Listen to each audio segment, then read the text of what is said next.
तुम सब ज्ञान की ज्योत जलाकर बैठे हो, तो पतंगे तो आप ही दौड़े आएंगे। जहाँ ज्ञान की ज्योत जलती है तो वहाँ पे ज्ञान को लेने वाले अपने आप आते हैं। आप अपने अंदर ज्ञान की ज्योत जला के बैठो, अपना कहीं सत्संग अपना जहाँ पर है वहाँ आप खुद बैठो पहले, तो आपको देख के और लोग भी आएंगे, अरे आप कहाँ जाती हैं, क्या सुनती हैं। तो अपने आप पूछेंगे ना, जब आप नियम से आते होगे तो वो लोग भी आएंगे। और आप भी क्यों आ रहे हो, क्योंकि सत्संग हो रहा है। और जब किसी भी कारण से अगर बाहर से सत्संग नहीं होता है तो सभी को परेशानी होती है, तो देखो सत्संग नहीं हो रहा है, लेकिन सब जब रोज आते रहते हैं तो हर एक का मन सदा रहता है। तो ज्ञान की ज्योत अपने अंदर जला के बैठो, और सत्संग के स्थान पे फिर देखो लोग अपने आप से सुनने वाले आते हैं। अगर आप सच्चाई से देते हो तो सच को लेने वाले अपने आप आते हैं। जाड़े में जिस समय कहीं अलाव जलता है, सर्दी को दूर करने के लिए सरकार की तरफ से भी जहाँ तहाँ जलाए जाते हैं, और पर्सनली भी लोग जलाते हैं, तो राह चलता कोई भी आके हाथ सेकने के लिए बैठ जाता है ना थोड़ी देर। वहाँ जल रहा है इसलिए तो बैठा, अगर वहाँ न जलता होता तो क्या उस जगह उस दुकान के पास कोई बैठता, क्या चला जाता। लेकिन देखता अरे आग जल रही है, लाओ थोड़ी देर हम भी हाथ ताप लें, थोड़ा हम भी सर्दी से राहत पा लें, क्योंकि वहाँ जल रही है अभी। तो तुम्हारे अंदर भी ज्ञान की ज्योत जल रही होगी, तब लोगों को समझ में आएगा कि चलो ज्योत जल रही है, हम भी थोड़ा सा कुछ सुन लें, हम भी समझ लें, थोड़ा हम संग कर लें। तो अपने अंदर ज्ञान की ज्योत को हमेशा जलाए रखो। तो यही बात बोली कि तुम ज्ञान की ज्योत जलाकर बैठे हो, तो पतंगे तो आप ही दौड़े आएंगे। जितनी ऊंची स्थिति हम बनाना चाहते हैं उतनी ही ज्ञान की फीस भी है। कोई फीस न देना चाहे और ऐसे ही ज्ञान लेना चाहे तो उसे ज्ञान का असर नहीं होगा। स्थिति तो बहुत ऊंची बनाना चाहते हैं, हम पूरे ब्रह्म ज्ञानी हो जाएं, हम मुक्त हो जाएं, आवागमन के चक्कर से छूट जाएं। स्थिति तो सब लोग इतनी ऊंची बनाना चाहते हैं, और ये लक्ष्य रखना भी चाहिए, ये चाहत होनी भी चाहिए। लेकिन जितनी ऊंची स्थिति बनाना चाहते हो उतना तुम्हें ज्ञान की फीस भी तो देनी पड़ेगी। मुफ्त में ज्ञान नहीं मिलेगा। आप सोचो कि यहाँ कोई पाई पैसा तो लिया नहीं जाता, कोई डोनेशन बॉक्स तो रखा नहीं है, कुछ हमें डालना तो पड़ता नहीं, कोई हमें रुपया देना नहीं पड़ता, 1 रुपया भी नहीं देना पड़ता। लेकिन यहाँ फिर भी बहुत बड़ी फीस है, तन मन धन की फीस देनी पड़ती है, और अपने अज्ञान को, अपने अहंकार विकार हमको देने पड़ते हैं, हमारी मैं हमको देनी पड़ती है। अपना शीश दो तो ईश पाओ, शीश देने की फीस तो देनी पड़ेगी ना। मैं बच के बैठा रहूं, मैं बन के बैठा रहूं, मैं कुछ हूं, तो तुमको कैसे ज्ञान लगेगा। ऊंची स्थिति चाहते हो तो आपको फीस भी अधिक देनी पड़ेगी। आपको जितना महंगा हीरा होगा, सोना होगा, कोई कपड़ा जितना महंगा आप पसंद करोगे तो उतनी कीमत भी देनी पड़ेगी। ऐसे तो कोई 100 रुपये में भी साड़ी मिल जाएगी, कोई 1000 10,000 में भी मिलेगी साड़ी। 20-20 50-50 हजार, 1-1 लाख 2-2 लाख के लहंगे लड़कियां पहनती हैं शादी में। अब लहंगा तो लहंगा ही है, देखा जाए तो साड़ी तो साड़ी है। और जितना आप जो पसंद, जितनी ऊंची चीज करोगे तो उसकी कीमत भी तो है। दुकानदार बोलेगा इतने रुपए वाली साड़ी भी है तो इतने वाली भी है, जितनी कीमत दोगे उतनी तुमको मिल जाएगी। तो ज्ञान तो हर प्रकार का है संसार में, लेकिन ब्रह्म ज्ञान सबसे ऊंचे में ऊंचा ज्ञान है, तो इसके लिए सबसे अधिक फीस भी है। और ज्ञान के लिए फीस नहीं देनी पड़ती है या कम देनी पड़ती है, लेकिन ब्रह्म ज्ञान के लिए तो आपको अपना आप देना पड़ता है, हमें अपने को गंवाना पड़ता है। आप गंवाइए तहाँ शौक आए, और कैसी चतुराई, अपने आप को मिटाना पड़ता है, अपने को गंवाना पड़ता है, ये फीस देनी पड़ती है। बोलते चखना चाहे प्रेम रस और रखना चाहे मान। हम ये ईश्वर के प्रेम का रस, ज्ञान का रस ये चखना तो चाहते हैं, लेकिन अपना मान भी रखना चाहते हैं। मैं कुछ हूँ, ये मान अपना नहीं चाहता। तो अगर आप चखना चाहते हो प्रेम का रस और रखना चाहते हो मान, तो ऐसा हो नहीं सकेगा, क्योंकि एक म्यान में दो तलवार, देखा सुहाना का। एक म्यान में दो तलवार ना कभी देखी गई है न सुनी है आपने कि एक म्यान में दो तलवारें रखी जाती हैं, ना देखी होंगी ना सुनी होंगी। एक म्यान में एक ही तलवार होती है। तो या तुम रहोगे या भगवान रहे, एक ही रहेगा। अपने को रख लो या भगवान को रख लो, अपने को रख लो या गुरु को रख लो। अपने को मिटाओगे तभी तुमको परमात्मा की प्राप्ति होगी। ये एक अटल सत्य है, इसको टाला नहीं जा सकता। हम सबसे टॉप पे पहुंचना चाहते हैं, हम सबसे फर्स्ट नंबर होना चाहते हैं। विवेकानंद जिस समय गुरु के पास आए तो उस समय पहले से ही 36 लोग बैठे हुए थे सत्संगी। तो किसी ने कहा देखो अब ये भी एक आ गया। तो उसने लक्ष्य अपना रखा, बोला मेरे से पहले इतने लोग आए बैठे हैं, न जाने कब से सत्संग सुन रहे हैं, लेकिन 36 में से मुझे पहला नंबर का बनना है, सबसे टॉप पे आना है तो सब प्यार में है, सब सेवा में है, सब बराबर, लेकिन फिर भी मेरा नाम सबसे पहले नंबर पे आना चाहिए। ये उसने अपने अंदर में ठाना। तो इसके लिए उसने परीक्षाएं भी तो कितनी। कभी विवेकानंद की आप हिस्ट्री पढ़ो, कभी उसकी जीवनी पढ़ो, कभी उसके कार्यों के बारे में पढ़ो, तो उसको परिवार से भी बहुत परीक्षाएं उसको देनी पड़ी, समाज से भी परीक्षाएं देनी पड़ी, गुरु ने भी उसको परीक्षाएं ली और संगत की ओर से भी उसको परीक्षाएं देनी पड़ी। बिना परीक्षा के तो नहीं पास हुआ। आप परीक्षा तो चाहते नहीं और फीस देना नहीं चाहते और ईश पाना चाहते हो। बिना परीक्षा दिए ब्रह्म ज्ञानी की डिग्री आप हासिल करना चाहते हो तो नहीं होगा। तो जितना ऊंचा ज्ञान है उतनी ही अधिक फीस भी है। तो जब सिर रखता हथेली पर वो गाता जंग के गान। अभी युद्ध की भूमि में जो अपने प्राणों की परवाह करेंगे वो नहीं जा पाएंगे। जो प्राणों की परवाह नहीं करता, जो होगा देखा जाएगा, वही तो वीरता भरे गाने गा के युद्ध की भूमि में जाके अपने शत्रुओं से मातृभूमि की रक्षा कर पाता है। उसको परवाह नहीं होती। वो मौत तो एक दिन वैसे भी आनी, मरेंगे तो मर जाएंगे। सैनिकों का जज्बा होता है। सबकी छुट्टियां कैंसिल कर दी गई पिछले दिनों और सबको बुलाया गया। अचानक से कई यूनिट के कई लोगों को भेजा कहीं कि तुम्हें फौरन हाजिर होना है। अब जो छुट्टी पे हैं उनकी छुट्टी अभी 10 दिन की है, 15 दिन की है, 2 महीने की है। उन्होंने अपने टिकट वैसे रिजर्व करा के रखे हैं, लेकिन जैसे ही बुलावा आता है छुट्टी कैंसिल, तुरंत आना है, तो वो लोग तुरंत जाते हैं ना। अब उस समय तो ट्रेन में उनको नहीं मिलता सीट रिजर्वेशन, कुछ नहीं मिलता। तो सैनिकों की टुकड़ी 35 सैनिक थे, वो उनकी टुकड़ी पूरी अब चढ़ी डब्बे में। तो डब्बे में चढ़े, एसी वाला डब्बा था, तो उनके अंदर तो नहीं गए भाई, तो बाथरूम के बाहर वो लोग सब खड़े हो गए।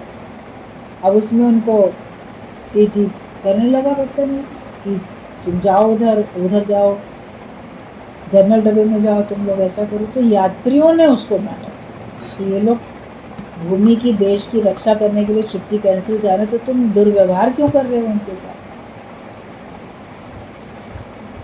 तो उनमें से कितने थे जिनकी अभी शादी होनी थी इसलिए गए थे, तो कैंसिल हो गई।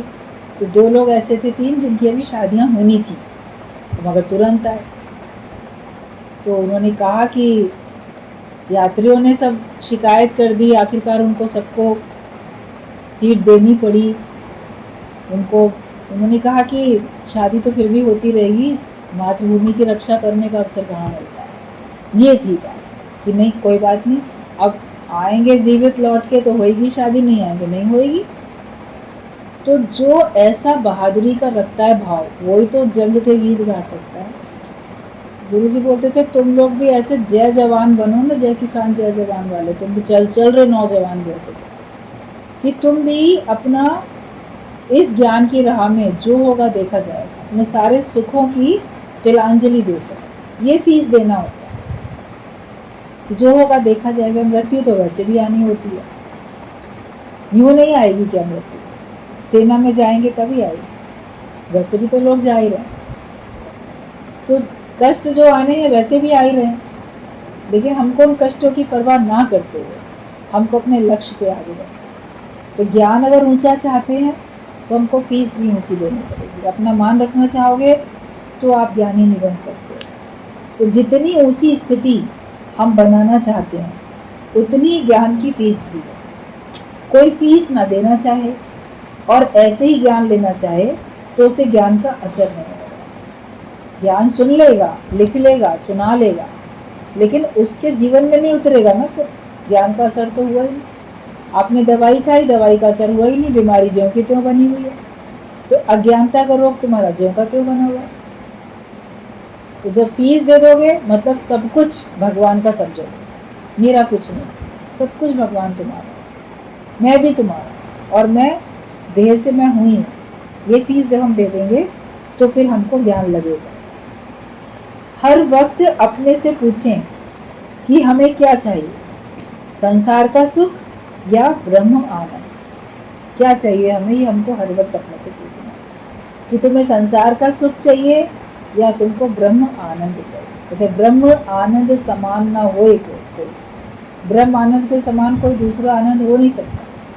चाहे प्रारब्ध से आपको धन माणिक लाख करोड़ दिया, प्रारब्ध ने तुमको धन संपत्ति हीरे मोती करोड़ों दे दिए, लेकिन ब्रह्म आनंद के बराबर में कुछ भी नहीं। वो गुरु हमको फ्री में दे रहा है, लुटा रहा है।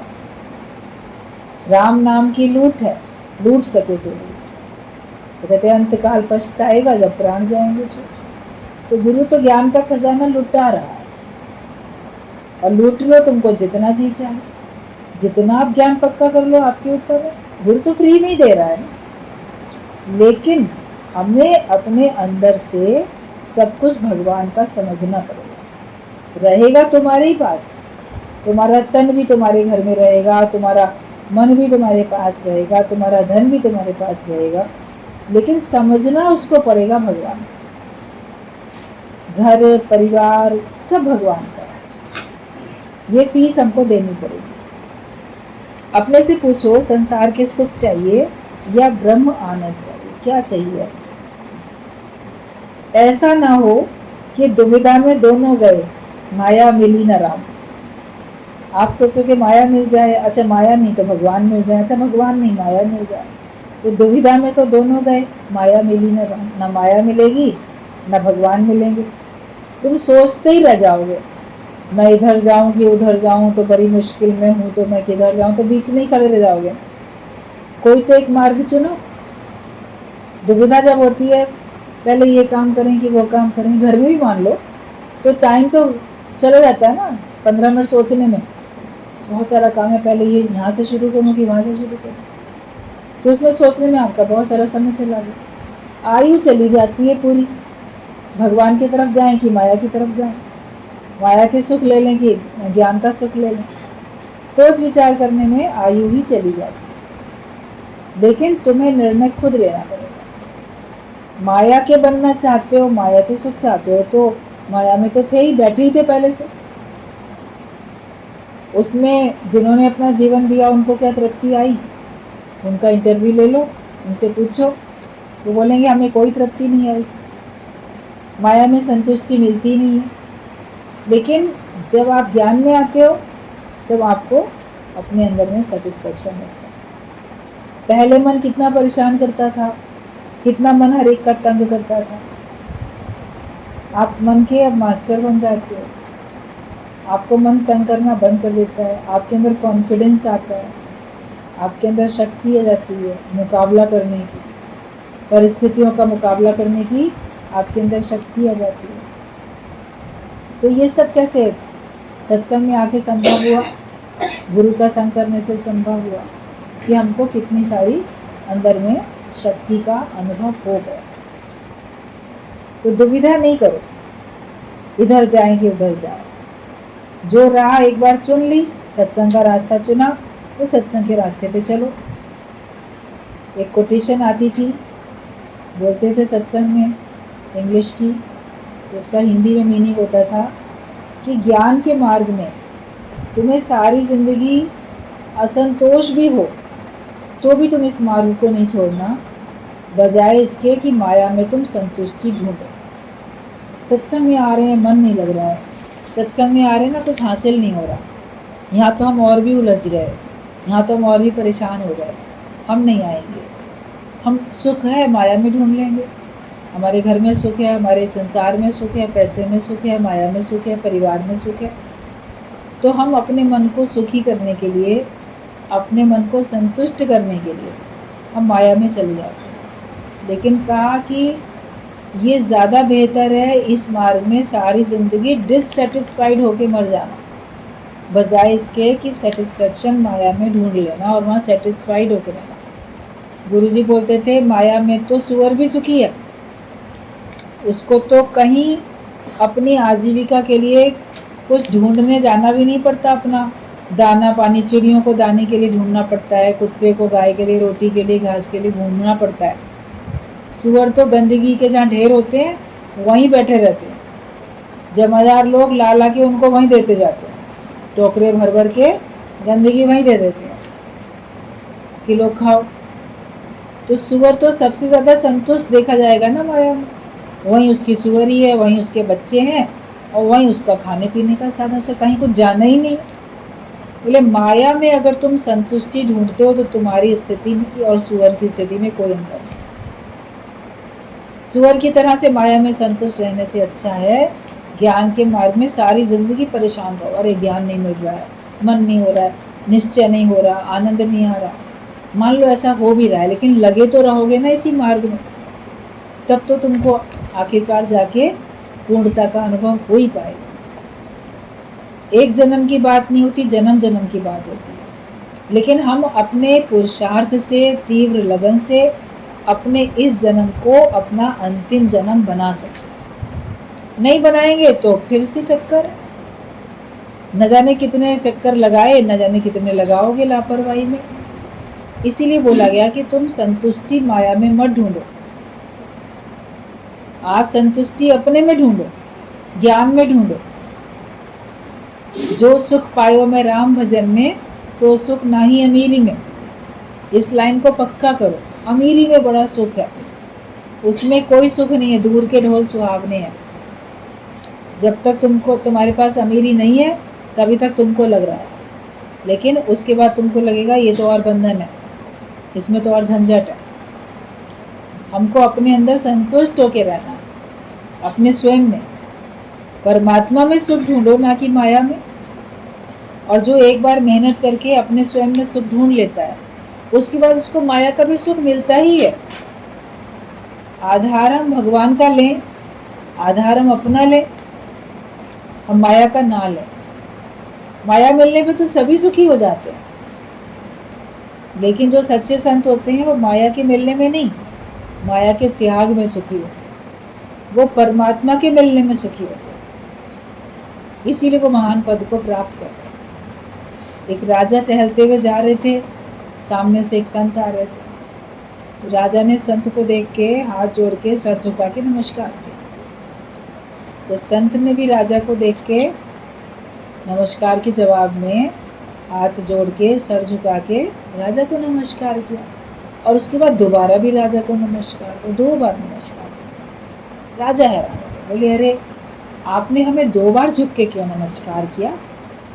तो संत तो हंस दिए, बोले आपने हमें क्यों नमस्कार किया था पहले आप बताओ। बोले आप महान हैं, आप संत हैं। बोले हम महान कैसे हैं, संत कैसे हैं? बोले आपने माया का, संसार का सबका त्याग कर दिया, त्याग करने से आप इतने ऊंचे पद पे पहुंच गए, तो आप महान। बोले ठीक है, माया का त्याग किया तो हम महान बन गए। हमने माया का त्याग क्यों किया? क्योंकि हमको भगवान पाना था। माया का त्याग करके हमको भगवान की प्राप्ति हुई, इसलिए हम महान बन गए। लेकिन तुम ये जानते भी हो, ये जान के तुम भगवान का त्याग करके बैठे हो, तो मेरे से बड़े त्यागी तो तुम हो। हमने तो छोटी चीज़ का त्याग किया, तुमने तो बड़े भगवान का ही त्याग कर दिया, तो तुम तो डबल नमस्कार के हकदार हो, क्योंकि तुमने ज़्यादा श्रेष्ठ चीज़ को छोड़ा है। एक कोई चपरासी की नौकरी मिलती है, उसको रिज़ाइन कर दे, एक किसी को आईएएस की नौकरी मिली, उसको रिज़ाइन कर दे, तो उसने बड़ी चीज़ छोड़ी ना। तो हमने माया छोड़ी तो छोटी चीज़ है, तुमने भगवान को छोड़ दिया तो तुमने महान चीज़ छोड़, तुम तो हमसे ज़्यादा बड़े त्यागी हो, तो इसलिए हम तुमको डबल नमस्कार कर रहे हैं। अब राजा को बात समझ में आ गई कि हम जानते भी हैं कि माया में मन हटाने भगवान में लगा लें, तो भी हम भगवान में ना लगा के माया में मन लगा रहे हैं, तो ये हमारी कितनी बड़ी नादानी है, कितनी बड़ी हमारी मूर्खता है। संत ने उसको बातों बातों में इशारा दे दिया कि तुम्हें भी तो ये महानता हासिल करनी है, तुम भी तो इतने महान बन सकते हो। तो गुरु हमको इशारा देता रहता है, तुम्हें ये सब छोड़ना है और तुमको भी उतना ही महान बनना है। जितना महान तुम होना चाहते थे और हो सकते थे, उतना तुमको करना है। मंजिल को अपने पाना है। मंजिल जब तक ना मिले तब तक तुम शांत होकर बैठो, आगे आगे बढ़ते जाओ। तो दुविधा नहीं रखो, वरना माया भी नहीं मिलेगी और राम भी नहीं मिलेंगे। तुम सत्य स्वरूप होकर सत्य को ढूंढते हो, केवल माया का पर्दा हटाओ तो तू ही वो सत्य स्वरूप है। हम भगवान को ढूंढते हैं, लेकिन हम इस माया को हटाएं तो लगेगा भगवान तो सर्वत्र है। तुम स्वयं उसी का रूप हो, सामने वाला भी उसी का रूप है। माया के कामों के लिए हर व्यक्ति कितना तत्पर है, परंतु परमात्मा के लिए उसे फुर्सत नहीं है। हर एक कोई बोलेगा कहाँ फुर्सत है, ये काम वो काम, नौकरी है, बिजनेस है, घर के काम है, जिम्मेदारियां हैं, मर्यादाएं हैं। हर एक आपको अपने माया के कामों की लंबी लिस्ट सुना देगा। जब आप कहो सत्संग चला करो, तो देखो सब कितनी कितनी बातें करते हैं। तो वो तो सबके पास बड़े बड़े काम हैं, तो माया के कामों के लिए तत्पर हैं, लेकिन परमात्मा के लिए फुर्सत नहीं। जिस हरि ने तुम्हें जन्म दिया उसका कभी ना नाम लिया, फंस के मोह के जाल में भूला तू अपना करार। तुमने जो भगवान से अपना इकरार किया था कि मैं तुमको प्राप्त होऊंगा, मैं तुम्हें पा लूंगा, वो हम अपना वादा भूल जाते हैं। जन्म लेके जब आते हैं धरती पे तो मोह माया में पड़ जाते हैं। अभी भी अपने से पूछो और अपनों से पूछो कि कितना समय माया को और कितना भगवान को देते हो या दिया। अपने से पूछो, तुमने कितना समय भगवान को दिया, कितना समय माया को दिया। और जो तुम्हारे अपने हैं उनसे भी पूछ लो, तुमको मैंने कितना समय दिया और सत्संग को मैं कितना समय दे रही हूँ। तुलना करो, कितने साल तुम्हें दे दिए, और 24 घंटे में से मुश्किल से 2-4 घंटे तो देते हो सत्संग को। 4 घंटे भी अगर देते हो तो 20 घंटे तो उन्हीं लोग को दे रहे हो। और कब तक देते रहोगे? आखिर तो ये तन भी चला ही जाएगा। तो अब तो हमें पूरा का पूरा देना है भगवान को, क्योंकि तन के जाने के बाद तो पूरा का पूरा भगवान को हम समर्पित हो ही जाएंगे। फिर तो हम 1 मिनट भी उनको नहीं दे पाएंगे, हमारे बिना उनको काम करना ही पड़ेगा। तो जो हमारे बाद करते वो भी से कर लें, कुछ अपने लिए भी तो हम समय निकालें। तो ये पूछो कि तुम कितना समय देते हो। अपनों से अधिक प्यार औरों से करो तो अपनों की ममता निकल जाएगी। जितना प्रेम तुम अपनों से करते हो, मेरा पति, मेरी पत्नी, मेरे बच्चे, मेरे परिवार के लोग, मेरी धन संपत्ति, मेरा घर, मेरा सामान, मेरा शरीर, मेरा मन, मेरा तन, मेरा पद, बहुत कुछ तो प्यार करते हो। तो जितना तुम अपनों से प्यार करते हो उतना तुम औरों से करने चलो तो तुम्हारे अंदर की मोह ममता निकल जाएगी, वरना तुम्हारे अंदर की मोह ममता बनी रहेगी और वो बढ़ती चली जाती है। अपनों से अधिक प्यार औरों से करो तो अपनों की ममता निकल जाएगी। शरीर सब विनाशी है, उनका आधार नहीं वरन सच का आधार लेके चलो, जो कभी टूटे नहीं और कभी छूटे। शरीर सबके विनाशी है, इसलिए हमें शरीरों का आधार नहीं लेना है, वरन सच का आधार लेके चलना है। वो आधार कभी टूटने वाला नहीं, वो आधार कभी छूटने वाला नहीं। बस जगत के विषय सुख क्षणिक और छूटने वाले। संसार के जितने भी विषय सुख हैं वो क्षणिक है और छूटने वाले, वो सदा रहने वाले नहीं है। इसीलिए हर समय परमात्मा का आधार समझो। ये समझो कि परमात्मा ने ही तुम्हें आधार दे रखा है। हम समझते हैं मेरे घर वालों ने मुझे आधार दे रखा, मेरे शरीर ने मुझे आधार दे रखा, मेरी धन संपत्ति ने मुझे आधार दे रखा, मगर उन सब के रूप में भगवान ने आधार दे रखा है। इस बात को समझ, हर रूप में परमात्मा, ये जड़ चेतन हर रूप में परमात्मा है। कि इसीलिए हर समय परमात्मा का आधार समझो। जीवन अपना आनंद में बनाओ, हर हालत में वाह वाह करते चलो। बस हर हालत में अपनी वाह वाह करो, हाय हाय कभी नहीं करो। तो अपना जीवन तुमको आनंद में बनाना है, कोई दूसरा नहीं बना के देगा तुमको तुम्हारा जीवन आनंद में। बाकी लोग तो तुम्हारे जीवन को अंधकार में बनाएंगे, दुख वाला बनाने में लगे रहेंगे। जगत वाले आपको सुखी खुश देख नहीं सकते, ईर्ष्या होती है, ये क्यों इतना खुशी है, इतना खुश रहता है, इसको इतनी खुशी क्यों है, ये क्यों इतना तृप्त रहता है। वो कोई ना कोई ऐसी काम, ऐसी बात कहते रहेंगे जिससे आपका आनंद, आपके मन की शांति खत्म हो जाए। कुछ ना कुछ ऐसा करते रहते हैं, काम ही है उनका ये, विघ्न डालना, दूसरे की शांति में खलल डालना काम। लेकिन तुम्हारा काम क्या है? तुम्हारा काम है अपने को आनंद में बनाना। मैं अपने को आनंदित कर सकूं, दूसरा कोई नहीं करेगा, तुम्हें खुद करना पड़ेगा। कैसी भी परिस्थिति आए उसमें अपने को स्थिर रखना, शांत रखना, अपने को आनंद में बना के रखना, ये पुरुषार्थ हमें करना है। और ये परमात्मा का आधार लेने से ही संभव हो पाता है, अपने को ज्ञानवान बनाने से ही हो पाता है। अज्ञानी व्यक्ति नहीं कर सकता, ज्ञानी ही कर सकता है। तो तुम अपना आधार लो, भगवान का आधार लो, माया का आधार लो ही नहीं कभी। उस रूप में भी भगवान ही है, अंदर से भगवान को सबको जानो।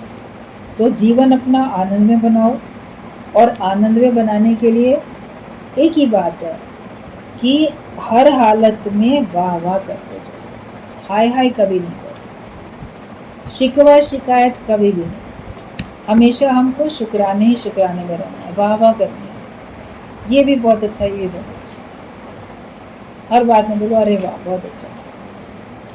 कल भी किसी के खाने में पहले ही कौर में उसको हरी मिर्च आ गई बड़ी तेज, मेरे मुंह इतना जल गया। हमने कहा बोलो वाह कितनी बढ़िया तेज मिर्च है, ये बोलो ना वाह मिर्च कितनी बढ़िया तेज है। तो वाह वाह करो ना हर बात में। वो तो एक खाने की बात है समझो छोटी सी, लेकिन जीवन में कोई परिस्थिति आए तो उसको बोलो कि हाँ बहुत अच्छा, ये भी बहुत अच्छा है। जो भगवान मेरे सामने लाता है वो बहुत अच्छा है, और मुझे उससे उपराम होना, उसमें लिपायमान नहीं होना, उससे मुझे उपराम होना। अपने से मेहनत कम है, इसीलिए देर लग रही है जीवन मुक्ति का आनंद अनुभव करने में। जब अपने से मेहनत करना शुरू कर देंगे तो आप हर पल आनंद में रहोगे। गुरुजी बोलते थे, जो सिख लोग होते हैं ना, पंजाबी सरदार, वाहिगुरु वाहिगुरु वाहिगुरु बोलते थे, वो तो बोलते हैं और तुम लोग भी वाह वाह करते चलो कि वाह गुरु बहुत बढ़िया, वाह भगवान बहुत अच्छा, वाह भगवान बहुत बढ़िया, अरे वाह। हर बात में वाह वाह करो। तो वाह वाह की आदत ऐसी डालें शिकवे ना हो जीवन। सत्संग में एक को इतनी वाह वाह की आदत पड़ी, हर बात में जो हो जाए अरे वाह। फिर किसी ने कहा ट्रेन में हमारी अटैची चोरी हो गई, बोला अरे वाह। जो एक आदत ही बनी हुई, समझ दिए, बोले वाह बहुत बढ़िया, हम नए कपड़े खरीदेंगे, पुराने गए, अच्छा हो गया ना, पुराने चले गए, बहुत अच्छा हो गया, इस बहाने हम नए कपड़े खरीदेंगे। उसको वाह वाह की आदत थी ना, तो हमें भी नुकसान भी हो जाए, बोलो अरे वाह, अब फिर नए सिरे से मेहनत करेंगे। कम से कम अपनी कमी का पता तो चला कि मेरे अंदर अभी भी ये कमी है, क्यों है कमी, अभी तक क्यों नहीं गई, ये मत सोचो। बोलो अरे वाह जल्दी पता चल गया, मृत्यु से पहले ही अपनी कमी का अंदाजा तो लग गया। अब हम उसको और मेहनत करके दूर कर रहे हैं। तो हर एक को हर समय वाह वाह में ही रहना, तभी उसका जीवन जो है सार्थक होता है, तभी उसका जीवन सफल होता है। पत्र हो गया पूरा, और किसने क्या बात समझी